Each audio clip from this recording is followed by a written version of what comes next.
Good morning. Class 11th commerce basic ही है। मतलब जैसे पर्सनल रियल नॉमिनल से भी नहीं आ रहा किसी को पर्सनल रियल नॉमिनल, तो उससे पहले कैसा मतलब अपन अकाउंट करेंगे। देखिए, जनरलाइज करते हैं। Business started with cash.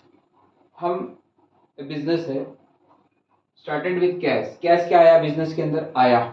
तो कैश आया और गया, बस समझिए। आया बोलने से डेबिट, गया बोलने से क्रेडिट। बैंक आया बोलने से बैंक अकाउंट डेबिट, गया बोलने से बैंक अकाउंट क्रेडिट। इससे समझिए, इजी वे हो शुरुआत के लिए। Business started with cash, business में अपना कैश आया तो cash account debit to capital account.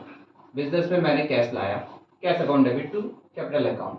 50,000 जो अमाउंट दिया हुआ है लिख लीजिए। कैश आया, लिख लीजिए cash account debit to capital account. Business के लिए लिखते हैं, कैपिटल अकाउंट स्टार्ट करते हैं।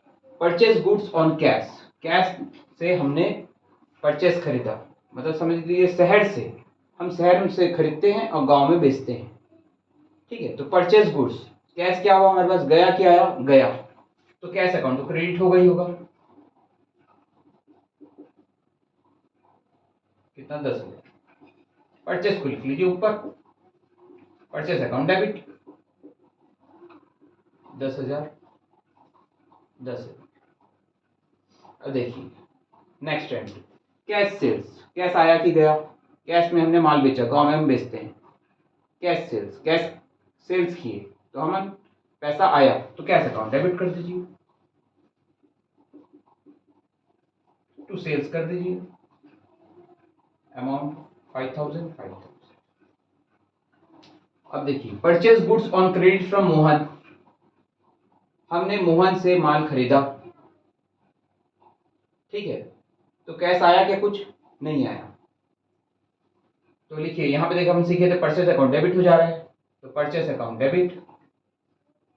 वैसे जैसे कैश में रहता, कैश से हम खरीद रहे थे मोहन से, तो क्या लिखते? परचेज टू कैश, तो परचेज अकाउंट डेबिट। किससे खरीदे? मोहन से खरीदे। परचेज दिए रहते, अपन कैश में खरीदे तो क्या लिख रहे थे? परचेज टू कैश लिख रहे थे, तो परचेज टू मोहन लिख लीजिए, 12,000। सोल्ड गुड्स टू रोहन, हमने रोहन को सोल्ड किया, बेचा गुड्स क्रेडिट में। ठीक है, हम अगर कैश से रहता तो क्या लिखते?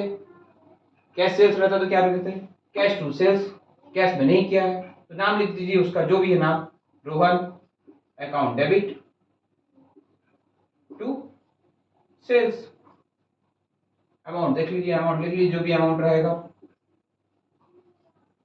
Salary paid in cash, cash हमने दिया तो cash account credit.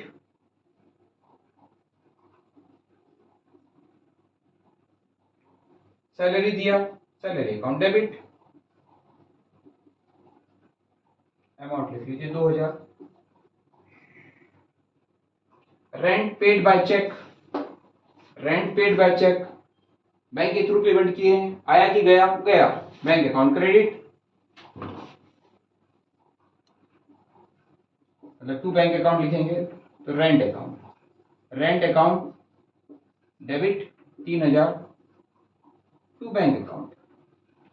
Purchase office furniture paid by cheque, हमने क्या किया? पेमेंट किया बैंक के थ्रू, बैंक क्रेडिट होगा टू बैंक। सब जगह यहाँ टू होगा वैसे, है ना, ये तो लिखा हुआ है टू बैंक। तो क्या होगा? कितना? 15,000। लिख लीजिए ऑफिस फर्नीचर में furniture account debit, furniture account debit 15,000 to bank account. फिर उसके बाद पर्सनल रियल नॉमिनल धीरे धीरे आ जाता है। Thank you. Comment, like, subscribe, share. Daily updates के लिए, डेली 1 वीडियो के लिए सब्सक्राइब कर लीजिए। क्लास 11th और 12th कॉमर्स। Thank you.